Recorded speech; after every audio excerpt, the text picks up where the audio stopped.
Christmas can be a lot. Don't get me wrong, Christmas is wonderful. I enjoy the festivities as much as the next person, and it can be overwhelming. We can set ourselves up to feel like we have to do Christmas a certain way. The big tree, painstakingly decorated, underneath perfectly chosen gifts that are sure to dazzle, a lavish Christmas dinner with all the trimmings shared with friends and family galore. And there's absolutely nothing wrong with a Christmas that looks like this. But what about when it doesn't? What about when the tree doesn't get put up, the budget is too tight for gifts and dinners for one? Or perhaps at first glance you do have the Christmas that resembles the ideal, but the family ends up fighting and the kids aren't happy with their gifts and the turkey's overdone. Does this make Christmas less than? Which begs the question, less than what? Less than what society tells us? Less than our expectations? Less than our deepest hopes? But the thing with less than, God doesn't see it the way we do. For God, what we might consider less than is permeating with abundant wonder.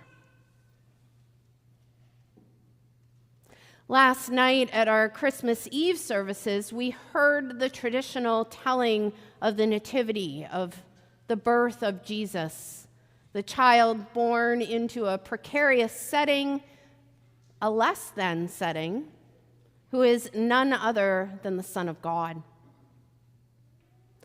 Today's gospel reading, while less straightforward, is still the Nativity story, albeit a bit more abstract. In the opening of his gospel account, John paints with broad, big strokes, layer upon layer, an attempt to depict the mystery of our faith. What was, what is, what will be, and what has always been. And in doing so, this abstract nativity confronts our less than and invites us to welcome wonder. To welcome wonder in the Word caught up in the very act of creation and being the light for all people. To welcome wonder as the light that's not always known, but coming nonetheless. And to welcome wonder as the Word, the light, who becomes flesh and dwells among us. The Word, who is caught up in God, who is God, becomes flesh and dwells among us. God in Christ takes on our human nature and lives as one of us, experiencing all the less thans that we experience, and invites us to be known as children of God, which is more than we can ever really wrap our heads around, but is what we celebrate at Christmas and what we live out in our lives of faith, regardless of circumstance. And sometimes this looks a little more abstract than we'd like. Every December in the city where I used to live and serve, a group of people from a bunch of churches would come together for a large Christmas party that was thrown for the community. Several hundred people would gather, and over the course of the evening, we would sing Christmas carols, enjoy a meal, and everyone would receive a gift. I'd go from table to table, sitting and chatting with folks, listening to them share stories of their lives. For many, they would share that this was their Christmas. There'd be no turkey on December 25th. There'd not likely be presents under a tree, and the gift that they received that evening probably was the only one they'd get. Many talked about being alone at Christmas, estranged from family for lots of complicated reasons. I was chatting with this one fellow, and he told me a little bit about his difficult relationship with his family.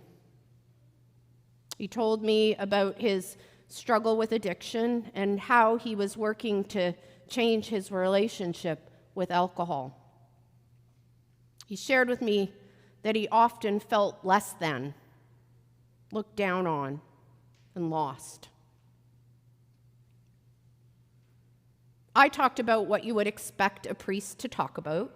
I told him that God was loving and loved him beyond measure, that Jesus also knew what it was to feel pain and hurt and all the complexities of life, and was with us in it all even now. But I could tell he wasn't buying it. So I opened up.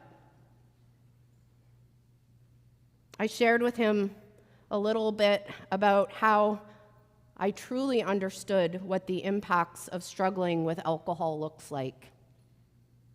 I shared a bit about how I knew difficult and complicated family relationships. And I shared with him that there have been so many times that I've felt less than. And I shared that through it all, deep down, even when I couldn't feel it, I've always known God loved me. The light shining in the darkness, that the darkness does not overcome. And then he did something quite unexpected. He reached into his backpack and pulled out a handcrafted dream catcher. It was made from a twig bent into a circle and a web of waxed twine, which formed the web. It was adorned with red and white acrylic yarn, plastic pony beads, and feathers. He told me that he made these and sold them. That's what he did for a living. He was an artist. And that he wanted to give me one as a Christmas gift. I wanted to give him money. He said no. He told me that he'd never had a conversation with a priest that was honest.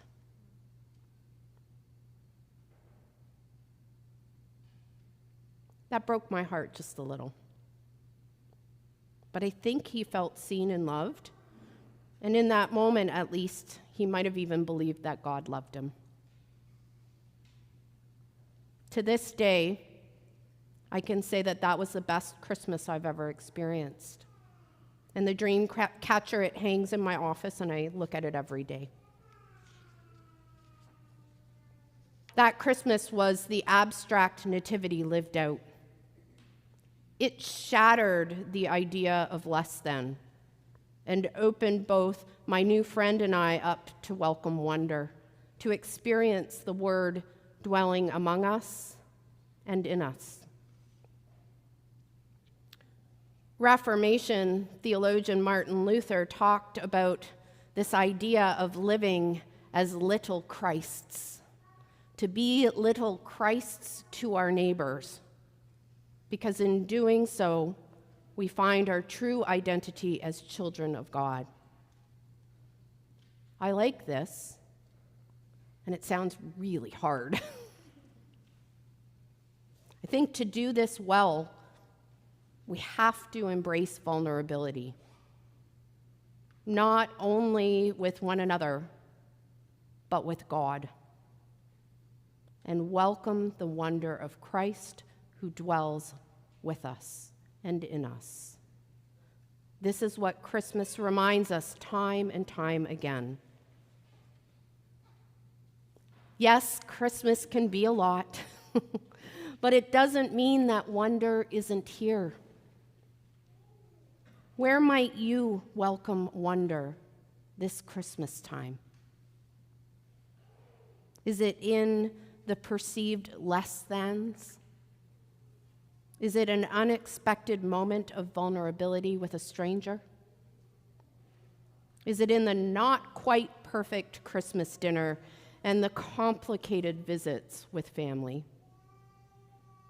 Because Jesus has been born there too.